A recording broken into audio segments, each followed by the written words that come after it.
ఇకపై సిగరెట్స్, పొగాకు ఉత్పత్తులు, శీతల పానీయాలు మరింత ప్రియం కాబోతున్నాయి. వీటిపై విధించే జీఎస్టీని 28% నుంచి 35% పెంచాలని బీహార్ డిప్యూటీ సీఎం సామ్రాట్ చౌదరి నేతృత్వంలోని జీఓఎం సిఫార్సు చేసింది. ఈ నెల 21న కేంద్ర ఆర్థిక మంత్రి నిర్మలా సీతారామన్ అధ్యక్షతన జరిగేటువంటి జీఎస్టీ మండలి దీనిపై ఒక నిర్ణయం తీసుకోనుంది. జీఎస్టీ మండలి ఆమోదిస్తే వీటి ధరలు మరింత పెరగనున్నాయి.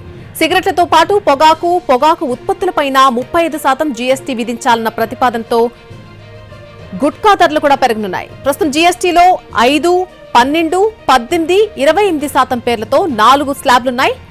జీఓఎం తాజాగా సిఫార్సు చేసినటువంటి 35% స్లాబ్ను జీఎస్టీ మండలి ఆమోదిస్తే కనుక ఈ సంఖ్య 5కు చేరనుంది.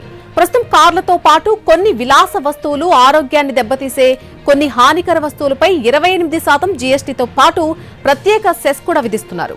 సిగరెట్లు, పొగాకు ఉత్పత్తులు, శీతల పానీయాలను 35% జీఎస్టీ పరిధిలోకి తీసుకొచ్చిన తర్వాత వాటిపై ప్రత్యేక సెస్ విధించాలా వద్దా అనే విషయాన్ని మాత్రం జీఓఎం స్పష్టం చేయలేదు. ఇక బట్టలు, దుస్తులపై విధించేటువంటి జీఎస్టీ రేట్లను హేతుబద్ధం చేయాలని జీఓఎం కోరింది.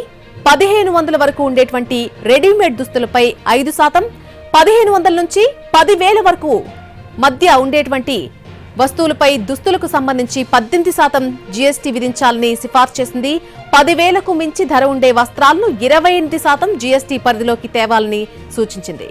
మరోవైపు ఈ నెల 21న జరిగేటువంటి జీఎస్టీ మండలి భేటీలో బీమా రంగంపై నిర్ణయం తీసుకుంటుందా లేదా అనే సందేహాలు కూడా మరొకవైపు వ్యక్తమవుతున్నాయి. ప్రస్తుతం ఈ పాలసీలపై 18% జీఎస్టీ అమల్లో ఉంది.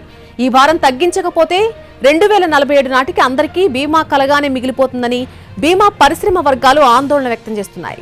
కనీసం ఆరోగ్య, టర్మ్ పాలసీలపైన జీఎస్టీ రద్దు చేయడమో, 5% స్లాబ్లో చేర్చడమో చేయాలని పరిశ్రమ వర్గాలు ఇప్పటికే ప్రభుత్వానికి విజ్ఞప్తులు కూడా సమర్పించాయి. ఇక అందరికీ కాకపోయినా కనీసం సీనియర్ సిటిజన్ల ఆరోగ్య బీమా పాలసీలనైనా జీఎస్టీ పోర్టు నుంచి తప్పించాలని కోరుతున్నాయి. ఆర్థిక మంత్రి నిర్మలా సీతారామన్ ఇటీవల దీనిపై సానుకూలంగానే స్పందించారు. దీంతో ఈ నెల 21న జరిగేటువంటి జీఎస్టీ మండలి భేటీపై బీమా పరిశ్రమ చాలా ఆశలు పెట్టుకుంది. ఇక జీఎస్టీ సెస్ లో చేయాల్సినటువంటి మార్పులు చేర్పులపై సిఫార్సుల కోసం ఏర్పాటైన జీఓఎం తన నివేదిక సమర్పించేందుకు మరొక 6 నెలల పాటు గడువు కోరింది. కేంద్ర ఆర్థిక శాఖ సహాయక మంత్రి పంకజ్ చౌదరి నాయకత్వంలోని ఈ కమిటీలో అసోం, ఛత్తీస్గఢ్, గుజరాత్, కర్ణాటక, మధ్యప్రదేశ్, పంజాబ్, తమిళనాడు, యూపీ అలాగే పశ్చిమ బెంగాల్ అధికారులు సభ్యులుగా ఉన్నారు.